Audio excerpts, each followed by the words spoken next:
एक ज़माना था जब क्रिकेटर्स को चोट लग जाने पर उन्हें विदेश का रुख करना पड़ता था, क्योंकि इंडिया में ऐसी कोई फैसिलिटी नहीं थी जिसमें उनका ठीक तरीके से इलाज हो सके।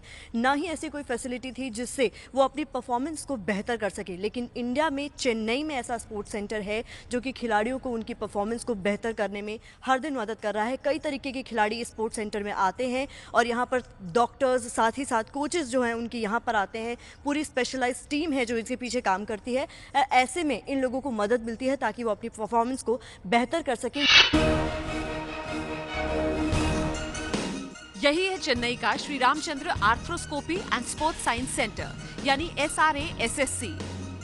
स्पोर्ट्स मेडिसिन के क्षेत्र में दुनिया के चुनिंदा सेंटर्स में से एक। इस तरह की आधुनिक सुविधाओं से सजा भारत का ये पहला संस्थान है जहां न सिर्फ चोटिल खिलाड़ियों की देखभाल होती है बल्कि उनकी खेलने की शैली में सुधार भी किया जाता है। यहाँ पे खिलाड़ी आते हैं दो रीज़न के लिए। एक है उनका घायल खिलाड़ी उनके ट्रीटमेंट के लिए आते हैं, दूसरा है प्लेयर्स आते हैं उनका परफॉर्मेंस इम्प्रूव करने के लिए। इस संस्थान में खिलाड़ियों की क्षमता और उनके खेल में सुधार लाने में मदद करने के लिए दक्षिण अफ्रीका से विशेषज्ञ भी बुलाए गए हैं। Cricket players that come through with back injuries, pace bowlers who come through here unable to bowl at the same pace they could before, unable to bowl the same number of balls they could bowl before, and they come through and working together once again with the sports physician, with the physiotherapist and with the trainers over here, allowing them to get back into shape. So which may take even up to 3 months or maybe even up to 8 weeks depending on where they were.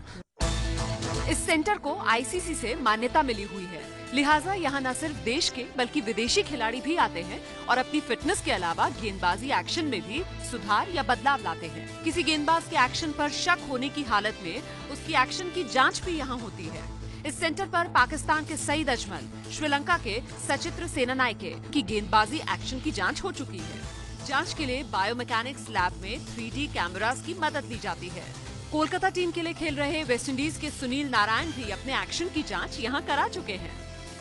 यहाँ पे हमारे पास 20 3D cameras है और 2 video cameras है जो 2D cameras है। Basically ये cameras जब हम दोनों खड़े हैं यहाँ पे हमको देख नहीं सकते। ये कैमराज में दिखने के लिए हमें स्पेशल मार्कर्स की ज़रूरत होती है। तो हम क्या करते हैं, हम हमारे एथलीट्स पे ये स्पेशल खिलाड़ी पे ये स्पेशल मार्कर्स लगाए जाते हैं। जैसे आप देख रहे हैं ये रेट्रो रिफ्लेक्टिव मार्कर है। ये स्पेशल मार्कर लगाया जाता है उनके बॉडी पे, डिपेंडिंग जो स्पोर्ट है उसके हिसाब से सबका मार्किंग अलग अलग होता है।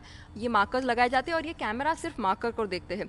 और क्या होता है उससे कि ये मार्कर्स का पूरा रिकंस्ट्रक्शन होता है कंप्यूटर में, सॉफ्टवेयर में। मार्कर्स के रिकंस्ट्रक्शन 3D रिकंस्ट्रक्शन की वजह से हम कोई भी एंगल से एथलीट को देख सकते हैं।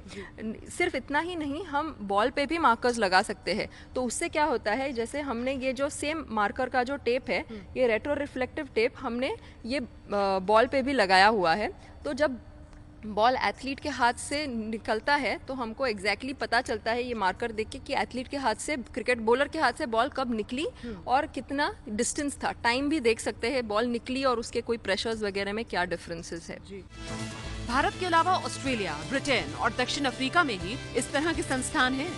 SRACC दक्षिण अफ्रीका के केप टाउन में बने संस्थान की तरह है। University of Cape Town and Sri Ramchandra University came together and formed alliance, and this structure, the architecture of this building is by the same architect, the South African architect who built it in Cape Town.